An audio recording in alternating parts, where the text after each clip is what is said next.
दफा फिर मैं कहता हूँ आप सबको जेएमसी की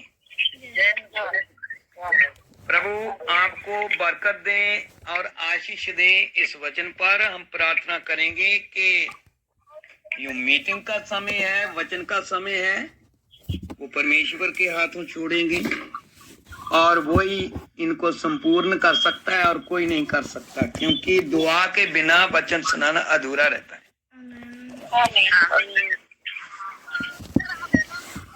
वो हम प्रार्थना करेंगे, सबने अपने दिल के अंदर प्रार्थना करनी। हालेलुया। धन्यवाद प्रभु यीशु मसीह, हम शुक्रगुजार हैं तुम्हारे प्रभु। आज की शाम के टाइम आपने एक दफा फिर हमें मोबाइलों के माध्यम से जोड़ा है और हम शरीर में बेशक हम दूर हैं, लेकिन आत्मा के नजदीक हैं प्रभु, क्योंकि तू एक आत्मा है। आत्मिक इंसान ही आत्मिक इंसान की परख कर सकता है। और प्रभु यदि कोई तेरी आवाज सुने तो उसको तू बहुत ही ऊंचे दर्जे का नाम देता है कि तुम मेरी भेड़ें हैं। आप याजक हैं, परमेश्वर के घराने के हैं, संतों के वतनी हैं और हम तुम्हारे बेटे और बेटियां हैं। और जो भी तेरी आवाज को सुनता है और वो ही पर बरकत प्राप्त करता है। सुनाने वाला भी प्रभु तू ही होना चाहिए, सुनने वाले भी जो होने चाहिए तुम्हारे मसा किए हुए लोग। तुम्हारा जो वचन इनके ऊपर प्रकाशन होए, प्रकट होए, ताजो अंतिम समय जो आगे आ रहा है, जो बहुत ही खतरनाक है, और उस समय से हमें बचा लें आप। तो हम तुम्हारा शुक्र करते हैं कि हम तुम्हारी नई पृथ्वी की उड़ीक कर रहे हैं। हम नहीं चाहते कि ये शैतान की बाटका ऐसे रहे। हम यही चाहते हैं कि तुम्हारा आज से नहीं बल्कि अभी से ही राज शुरू हो जाए। कृपा कर प्रभु, तुम्हारे वचन को सुनाना किसी इंसान जाति का कार्य नहीं और कोई पढ़े लिखे का कार्य नहीं है, और ना तो इतने बड़े लोग वीआईपी हैं और जिनका रहना उठना और बैठना ऊंची पदवी का है। कोई भी तुम्हारे वचन को प्यारे प्रभु बैलेंस नहीं कर सकता जब तक आप ना आए और आप हमारे लिए मददगार भेजो प्रभु। कहने वाला तुम्हारे लोगों को इंसान नहीं बल्कि तेरा आत्मा हो, क्योंकि तू कहता है हर एक कलीसिया के अंदर जिस किसी के कान होए सुने कि आत्मा कलीसिया को क्या फरमाता है। मीटिंग तुम्हारे नाम में शुरू हुई और तुम्हारे नाम में ही संपूर्ण हुए। तेरे नाम को बढ़ाई और महिमा मिले। हम अपने आप को, तुम्हारे लोगों को, बच्चों को, बहनों को हाथों देते हैं। सबके ऊपर तुम्हारी दया दृष्टि चाहिए। कृपा कर। प्रार्थना तुम्हारे जीवित बेटे यीशु मसीह के नाम से मांगते हैं, आमीन। आइए हम वचन की ओर चलेंगे। सबने ध्यान देना है और कोई भी पीछे ना रह जाए, ठीक है। आज का जो विषय है, परमेश्वर जो है वो समझ किसको देता है, ये विषय है।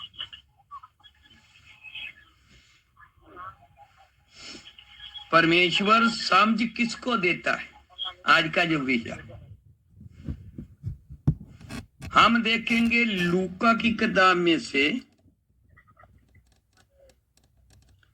संत लूका तीसरी किताब अंजील की, संत लूका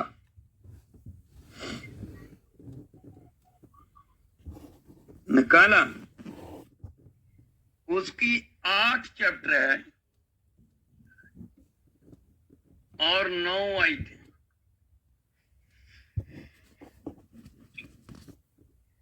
थोड़ा समझ लेने का मुझे विश्वास है कि यदि कोई परमेश्वर का सेवक किसी को डांटता है और वो उनसे ही ज्यादा प्यार करता है, जो डांट को बर्दाश्त नहीं करता वो मसीह विरोधी है। तो समझ किसको देता है परमेश्वर, उसके बारे में हम नहीं, बल्कि परमेश्वर का आत्मा तुझे बोल। लूका 8:9 आयत में लिखा है, उसके चेलों ने उससे पूछा कि ये दृष्टांत क्या है। उसने कहा, तुमको परमेश्वर के राज्य के भेदों की समझ दी गई है, पर औरों को दृष्टांतों में मैं सुनाया जाता है, इसलिए कि वे देखते हुए भी ना देखें और सुनते हुए भी ना समझें। परमेश्वर का वचन पढ़े सुने पर बरकत मिले। थोड़ा ध्यान से वचन को सुनना है। हमारा जो खुदा है वो कभी भी किसी इंसान की, जिनको उसने चुना हुआ है या जिन जिन लोगों को उसने अपने लहू के द्वारा बचाया है, ये हमारे लिए एक कड़ी है। परमेश्वर के वचन के अनुसार देखेंगे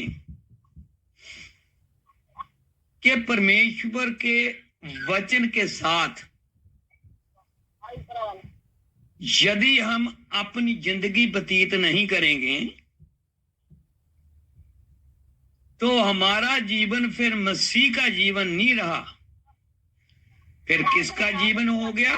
काइन का जीवन, लूसीफर का जीवन, दुष्ट आत्माओं का जीवन। क्या आप समझें? यही परमेश्वर का वचन हमें जब दृष्टांतों में बताता है तो वो लोग जो चुने हुए हैं इन दृष्टांतों की बातों को समझ सकता है, दूसरा कोई नहीं। क्योंकि परमेश्वर ने राज्य की भेदों की समझ हमें दी है। यदि हमने परमेश्वर के राज्य के अंदर प्रवेश होना है तो हम सब की एक परमेश्वर ने जगवेदी बनाई है। वो जगवेदी कौन सी है? वो है प्रभु यीशु मसीह का सेवक।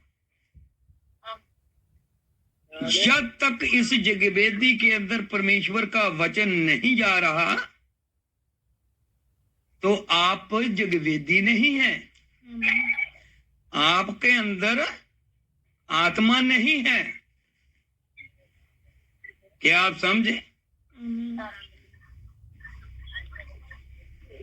परमेश्वर ने अपने लोगों को क्या कहा कि ये लोग देखते हैं पर देखते हुए भी अंधे हो जाते हैं।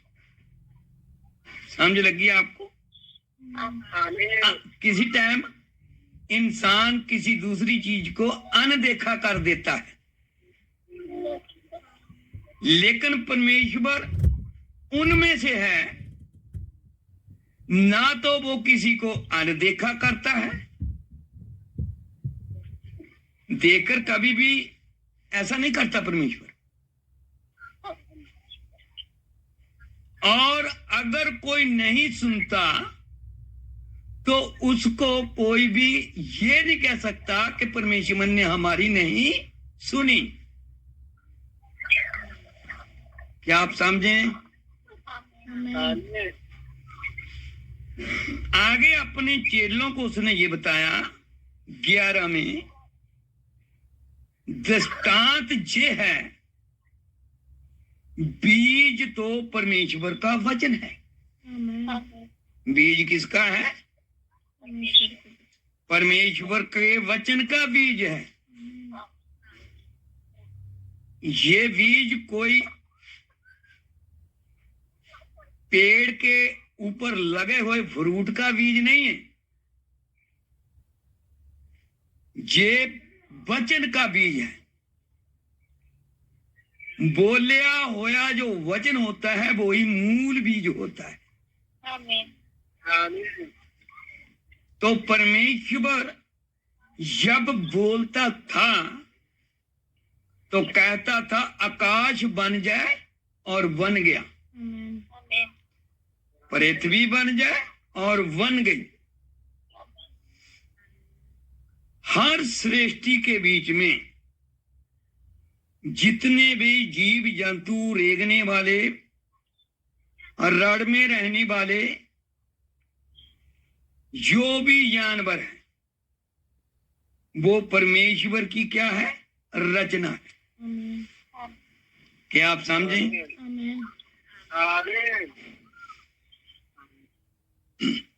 ये जो वचन है ये हमारे लिए एक खाने की चीज है। हमारे लोग कभी कभी बीच में प्रभु पूज करते हैं, जिसे शायरवानी कहते हैं। तो वो जो प्रभु भोज है वो अपने शब्दों से उसने उन लोगों ने बनाए हैं। समझ लगी आपको? असल भोज जो होता है, असल खाना जो होता है, असल रोटी जो होती है वो वचन ही होता है। क्योंकि परमेश्वर ने, प्रभु यीशु मसीह ने यूहन्ना के इंजील के बीच में ये बात दर्ज की है कि जीवन की रोटी मैं हूं, यो मेरी रोटी में से लेकर खाता है वो कभी भी भूखा नहीं होएगा। जितने भी वादे परमेश्वर ने हमसे किए हैं वो वादे ना टलने वाले। जमीन टल जाएगी, आकाश टल जाएगा,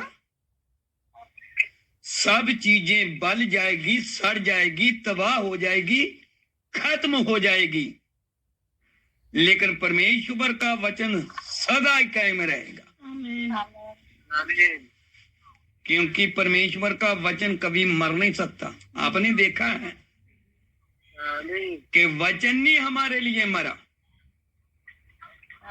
हमारे लिए तो पुत्र मरा है। वचन क्या है? वचन है मुंह से बोलिया होया वचन जो होता है, जो मुख से निकलता है, उसको क्या कहते हैं? वचन।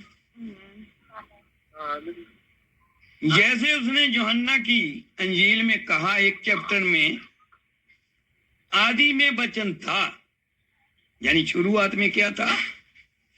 वचन था। आदि में वचन था, वचन परमेश्वर के साथ था और वचन ही परमेश्वर था। क्या आपको समझ लगती है ना? नहीं लगेगी तो दोबारा फिर कभी भी पूछ सकते हैं, कोई चिंता नहीं है। हमने राज के अंदर जाना, हमने अपनी पवित्रता बयान करनी है लोगों के आगे। हमने अपना फेस, जो परमेश्वर ने कहा कि तुम्हारा चानन मनुष्यों के आगे प्रकट होना चाहिए।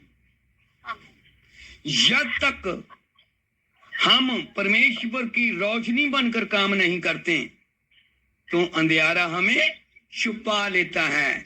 जब वो छुपा लेता है वो उसके दिल के अंदर नफरत होती है, खार होती है, झगड़ा होता है, लालच होता है, मन मर्जी का मालिक होता है।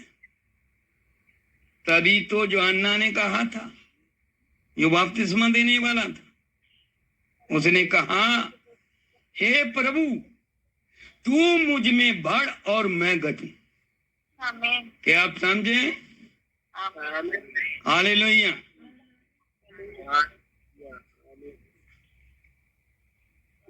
उसने कहा, मार्ग के किनारे के में जितनों ने सुना, तब शैतान आकर उनके मन में से वचन उठा ले जाता है। वचन हमारे से क्यों निकल जाता है?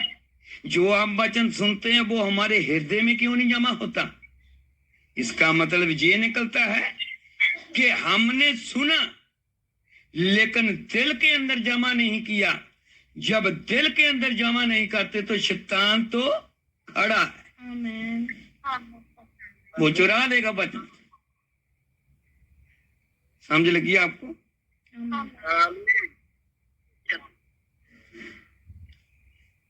दाऊद ने भजन संहिता में क्या कहा है? हे मेरे प्रभु, मेरे परमेश्वर, मेरे पिता, मैंने तेरा वचन अपने हृदय में जमा कर लिया ताजो तेरा पाप ना करूं।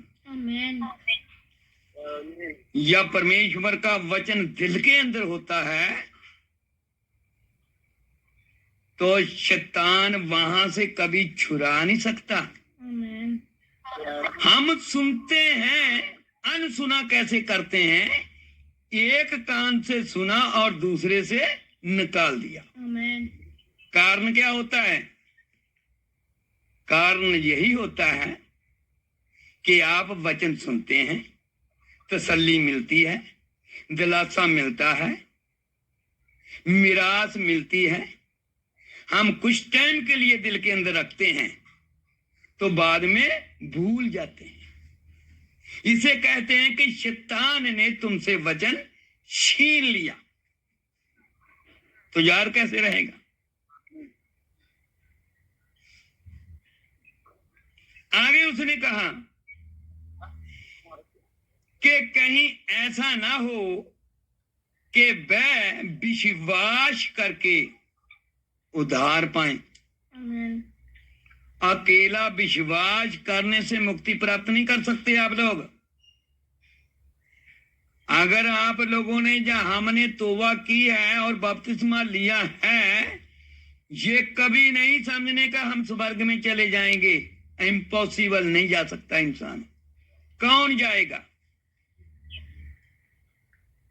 बुद्धवान जाएंगे। कौन जाएगा? बुद्धवान। जैसे मत्ती 25 में लिखा हुआ है कि 10 कुंवारी है, उनमें से 5 मूर्ख है और 5 चातर है। यानी बुद्धवान जिसे कहते हैं। तो परमेश्वर की जो दुल्हन होती है वो कभी मूर्खताई वाला काम नहीं कर सकती। जब भी वो करेगी काम परमेश्वर की दी हुई बुद्धि के मुताबिक करेगी। लेकिन हम देखेंगे कि जब परमेश्वर ने लूका के माध्यम से ये बात कही 8 और 9 में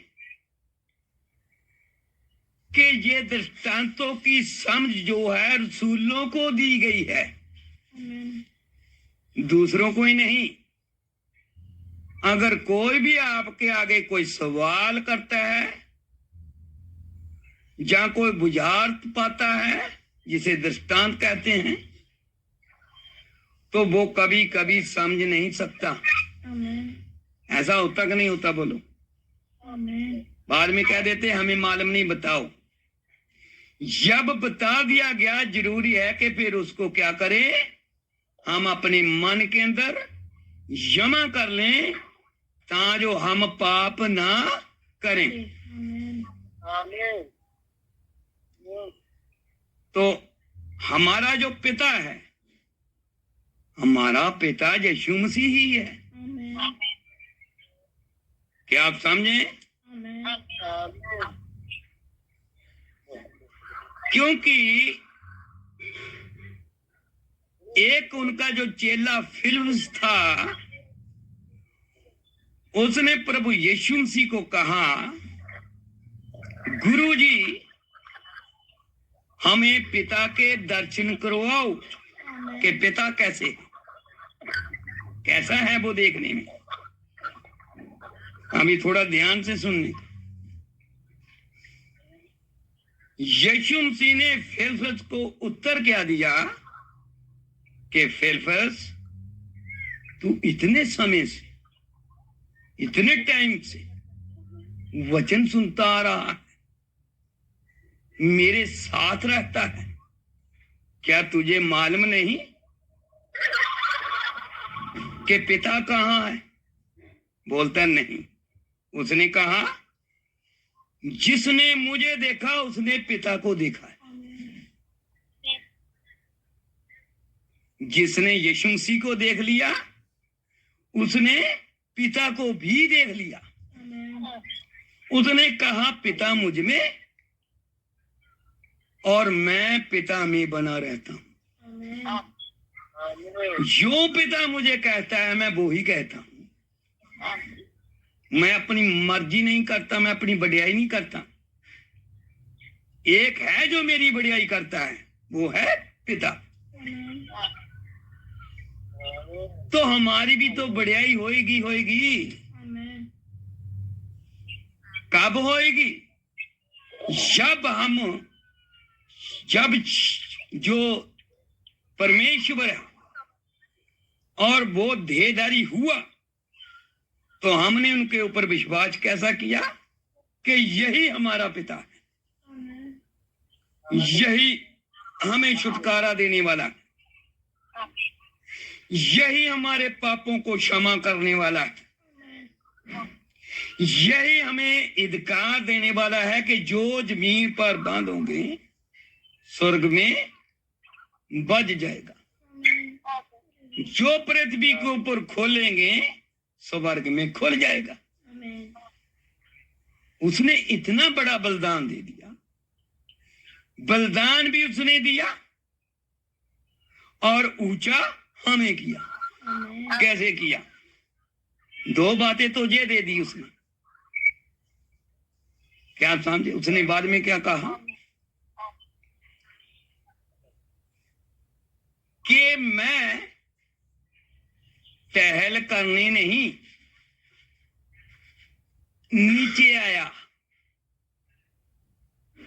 कौन सी टहल? संसार वाली।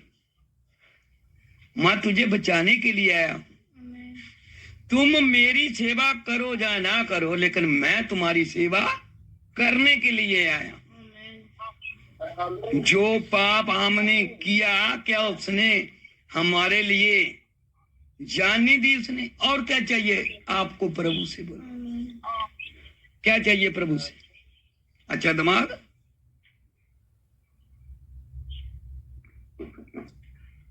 क्या आप समझे?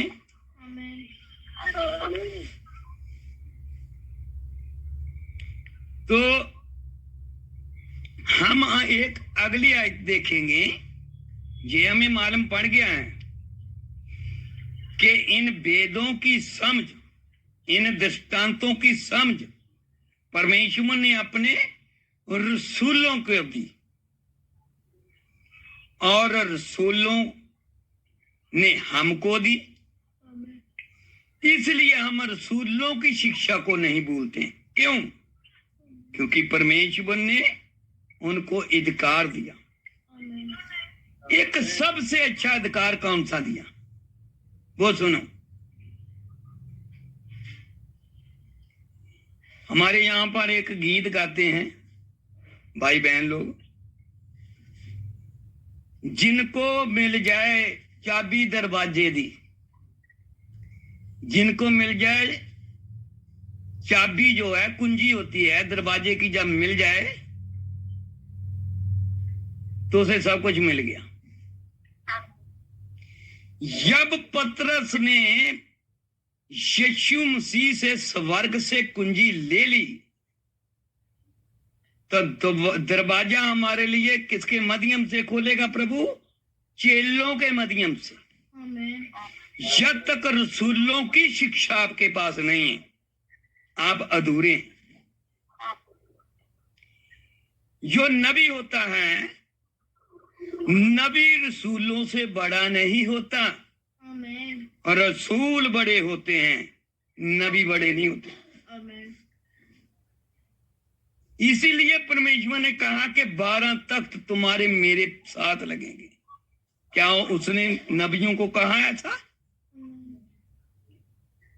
कहा उसने ऐसा? नहीं कहा।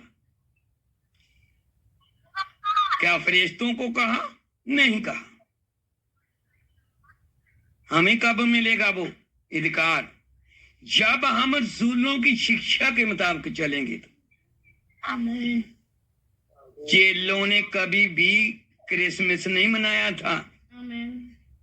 इसका मतलब कि जो मनाते हैं वो रसूलों की शिक्षा के मुताबिक नहीं चलते।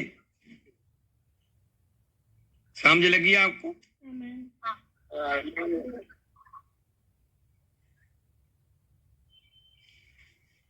एक यही तौर पढ़ेंगे हम।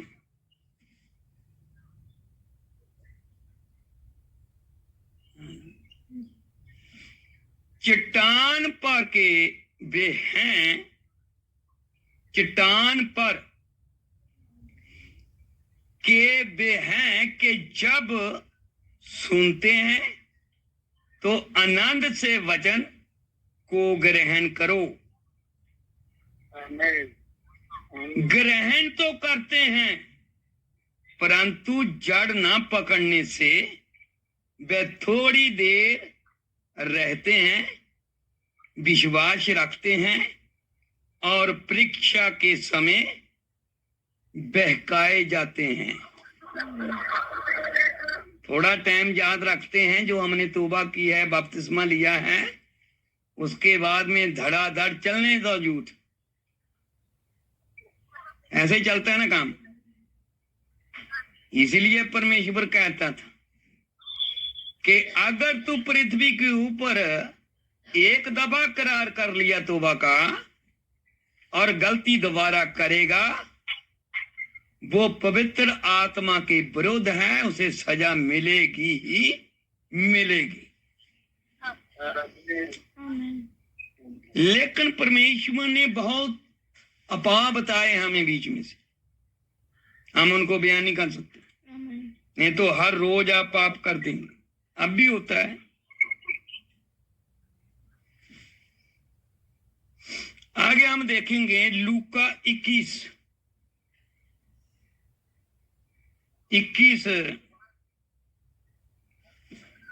चैप्टर है, उसका 29 आयत। लूका 21 निकाल लिया? सुनो ध्यान से, हम पढ़ेंगे आपके लिए। उसने उनसे एक दृष्टांत भी कहा कि अंजीर के पेड़ और सब पेड़ों को देखो। बोलता अंजीर को भी देखो, दूसरे पेड़ों को भी देखो, उनमें फर्क क्या होता है। बाइबल के अंदर ये लिखत दर्ज है, माफ करना मेरे को अभी याद नहीं है, बता देंगे हम जब याद आएगा। एक अंधा था जमांद्रू,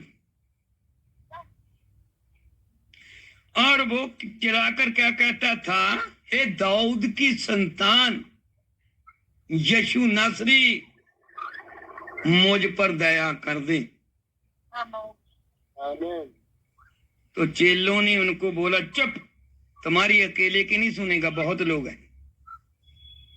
यीशु मसीह को पहले ही उनकी खबर थी, क्योंकि वो हमारा परमेश्वर है, वो हृदयों और गुर्दों को जांचने वाला प्रभु है। और उसने चेलों को कहा कि उस अंधे को मेरे पास लेकर आओ। देखो, जब यीशु बुलाता है तो जाना चाहिए। किसी का ऑर्डर लेने की जरूरत नहीं होती। हमारे ऊपर कौन ऑर्डर चलाएगा? एक है जो चलाने वाला है, पवित्र आत्मा। अगर आपके पास पवित्र आत्मा नहीं है और आप लोग दूसरे के ऑर्डर के मुताबिक चलते हैं, जो भक्ति की है आपने वो व्यर्थ चलेगी सारी। क्या समझ लग गया आपको?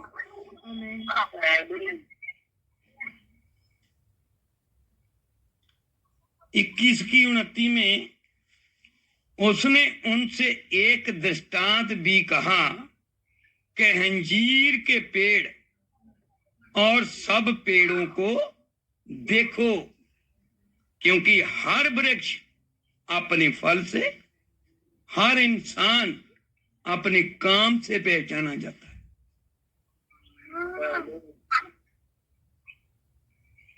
आगे लिखा है, यूं ही उनकी कौपले निकलती है तो तुम देखकर आप ही जान लेते हो। कौपले होते हैं कुंबल।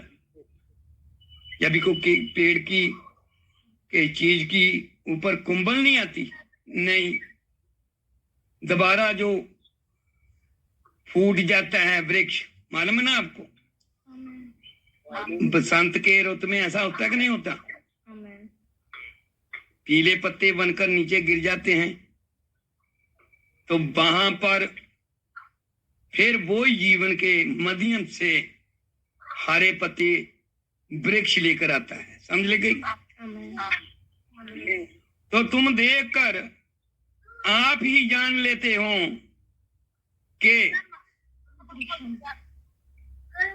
ग्रीष्म काल नित्य है। समझ लगी?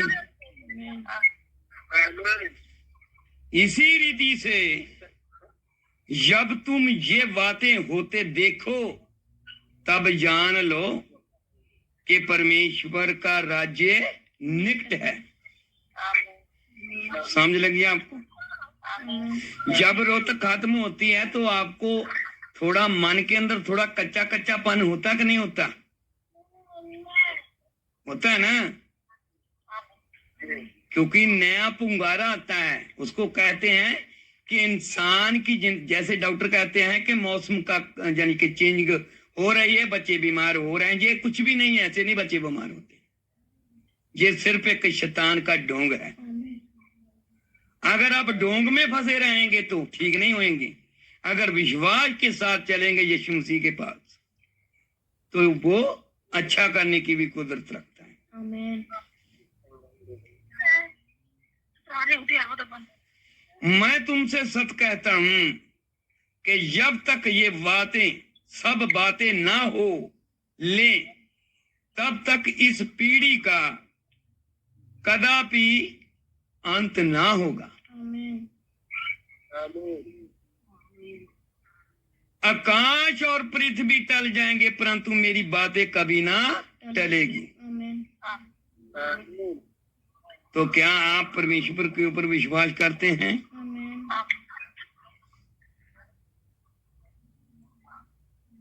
मैं यहीं स्टॉप करेगा और थोड़ी बाद में आगे बढ़ाएगा, वैसे जितना प्रभु ने मुझे दिया है। थोड़ा सुनो ध्यान से।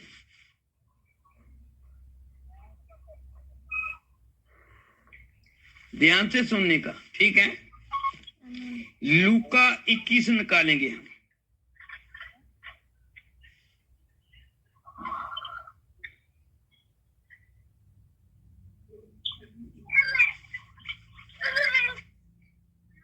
लूका 21 बता दिया है, अभी मेरे को थोड़ा याद नहीं है। चलो ऐसे हम बता देते हैं, लेकिन वचन के बीच में दर्ज है और मैं आप लोगों को भेज देगा। लिखा नहीं है मैंने। प्रभु यीशु मसीह और उनके चेले किसी दूसरे शहर में या गांव में या कोई कस्बे में प्रचार करने के लिए जा रहे थे। तो यीशु मसीह को चलते चलते भूख लगी, क्योंकि वो भी हमारी तरह इंसान थे। मच्छी खा लेते थे, रोटी खा लेते थे, सब्जी खाते थे, यानी कि जो इंसान आज जो भी खाता पीता है वैसे ही वो सब लोगों के बीच में खाते पीते थे। उनको क्या लगी? भूख लगी, क्योंकि देह में था, शरीर में था। शब्द देहधारी हुआ, शब्द ने एक मुखौटा लिया, एक इंसान जाति का मुखौटा लिया उसने, वो मनुष्य का पुत्र बना। क्या समझते हैं ना आप? जब अपने चेलों के साथ वो जा रहे थे और रास्ते में उनको भूख लगी और उनको एक अंजीर का बूटा दिखाई दिया। कौन सा बूटा दिखाई दिया? अंजीर का बूटा। अभी मैं आप लोगों को जितना हो सके डीपली बात बताएगा, आपको सरल नजर आएगी उनके लिए जो दुल्हन रूपी है।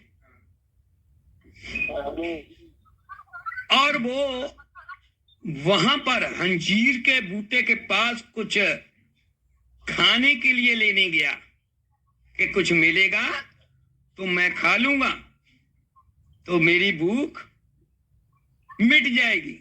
लेकिन ऐसा कुछ भी नहीं था, ऐसा कुछ भी नहीं था वो, क्योंकि वो हमें एक इनके माध्यम से कोई बात बताना चाहता है, कोई बात समझाना चाहता है। अभी आप देखो थोड़ा टाइम, अभी संतरे का हमारे पंजाब में यहां पर रुत खत्म हो चुकी है और दोबारा पुंगारा आ रहा है, ठीक है। अगर हम एक संतरे के बूटे के पास जाएंगे कि हमें संतरा मिलेगा, क्या मिल जाएगा? मिलेगा? बोलो। रोती भी नहीं है अभी संतरे की। जब संतरे की रोते नहीं फल देने की तो आपको मिल जाएगा। आप बोल सकते हैं कि नहीं मिलेगा ना, नहीं मिलेगा।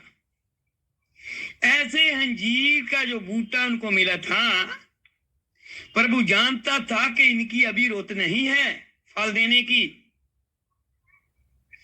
फिर भी उसने उसको क्या दे दिया? श्राप दे दिया कि आज से तुझे फल ना लगे। समझ लगी आपको?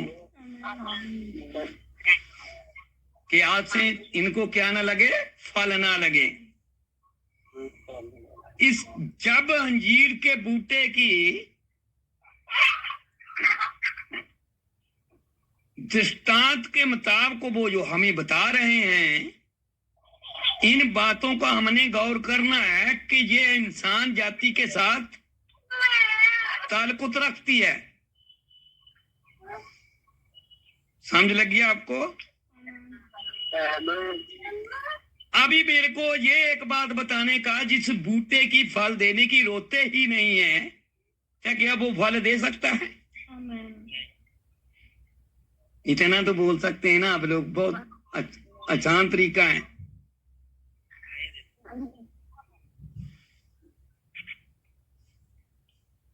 समझ नहीं लगी अभी भी आपको? मान लो कि आपके घर के अंदर एक आम का वृक्ष लगा है, उनको आम लगने की समय नहीं है, अभी टाइम नहीं है। वो टाइम टू टाइम ही फल लगेगा, हर वृक्ष को लगेगा कि नहीं लगेगा? अगर बिना टाइम के आपने ऐसा कोई वृक्ष देखा जिसका टाइम ही नहीं हुआ फल देने का, तो क्या ऐसे हो सकता है? नहीं होएगा। समझ लगी? जब एक औरत बच्चे को जन्म देगी, मान लो कि उनका संबंध उनके पति के साथ नहीं है, तो वो अपने आप बच्चा दे देगी? नहीं देगी ना। यही बात है कि जब अंजीर के बूटे के पास वो गया और रोत नहीं थी कि उनको अंजीर लगती, फिर भी परमेश्वर ने उनको क्या किया, श्राप दे दिया कि आज से तुझे फल ना लगे। तो गलती अभी प्रभु यीशु मसीह की है या वृक्ष की है? बोलो किसकी गलती है?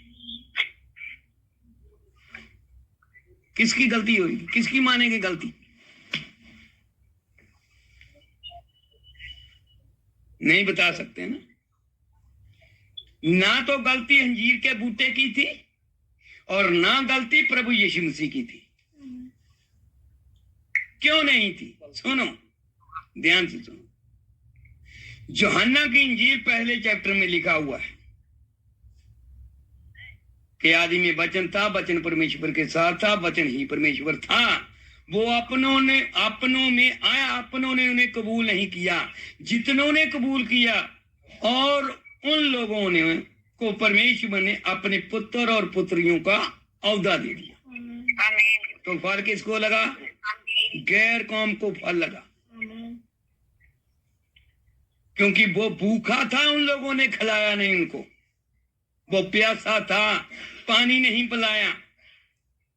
वो अपनों में आया, अपनों ने कबूल ना किया, ठुकरा दिया, क्योंकि वो यहूदा में पैदा हुआ, यहूदियों में पैदा हुआ। मुक्ति कहां से निकली? यहूदियों से निकली।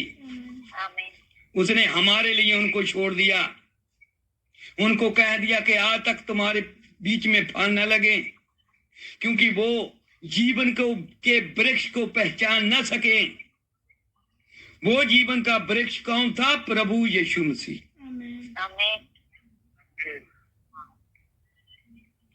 प्रभु यीशु मसीह जीवन का वृक्ष था।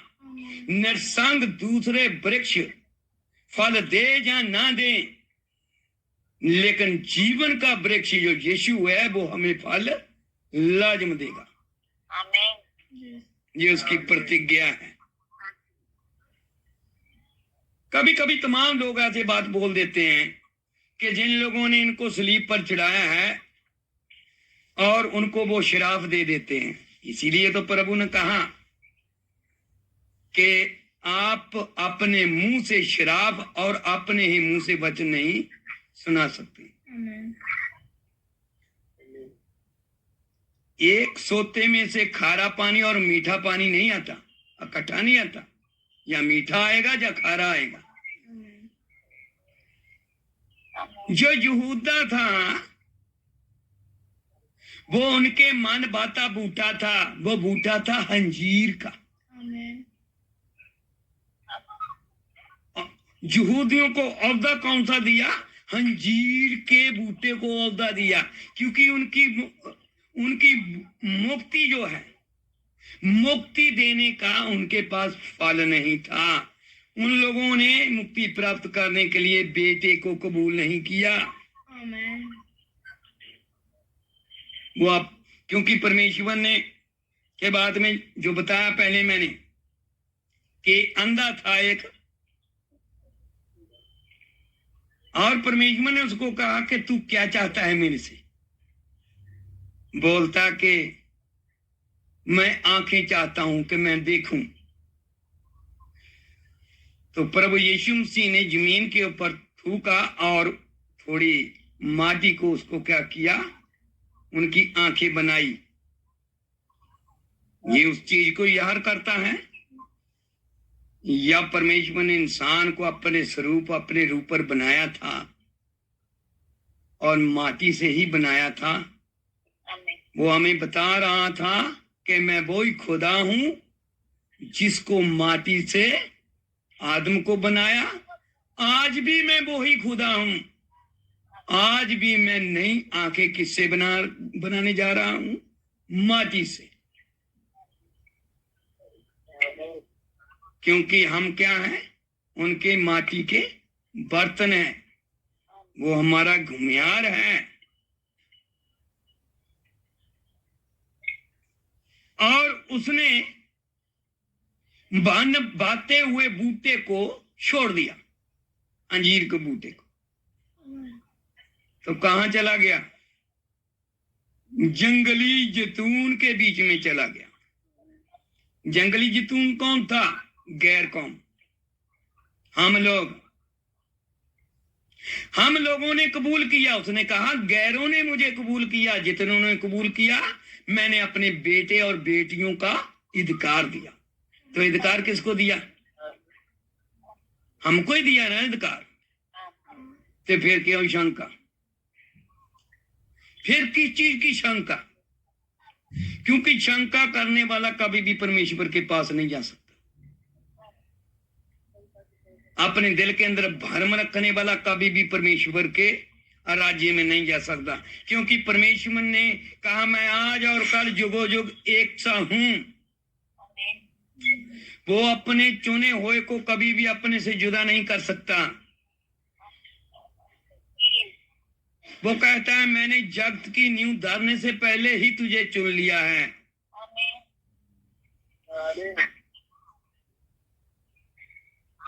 तो जब उसने गैर कौम के बीच में आकर प्रचार किया, प्रचार किस चीज का किया? शुभ समाचार। जो गडरिये होते हैं, भेड़ा बकरियां चारने वाले जो होते हैं, उनके लिए खुशखबरी आई, हमारे लिए खुशखबरी आई कि हमारे लिए एक मुक्तिदाता पैदा हुआ जिसका नाम है यीशु मसीह। उसने क्या किया? हमारे सब पाप माफ कर दिए। कैसे किए? जब तक आप वचन को कबूल नहीं करेंगे, जब तक आप बिना देखे यीशु मसीह के ऊपर विश्वास नहीं करेंगे, तो आपको कोई आजाद नहीं कर सकता। जिसको पुत्र ना आजाद करे, पिता उसके पास नहीं है। तो पुत्र ने हमें क्या कर दिया? आजाद कर दिया। कौन सी चीज से? पाप से। गुनाह जो करते थे, हमें क्या कर दिया?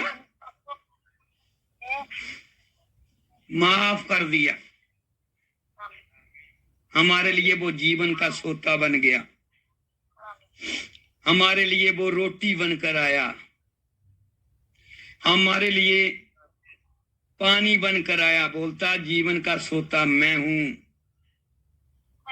तुम हर रोज पीते हैं, फिर प्यास लगती है, लेकिन मेरा दिया हुआ जल तुम्हारे अंदर से जब फूटेगा वो कभी खत्म नहीं होएगा। मैं जीवन की रोटी हूं। जो मुझ रोटी में से नहीं खाता वो परमेश्वर के राज में प्रवेश नहीं कर सकता। अब जीवन की रोटी कौन सी है? वचन। जीवन की रोटी है वचन। सच्ची रोटी वो होती है जो स्वर्ग से उतरती है। स्वर्ग से कौन उतरा? यीशु मसीह।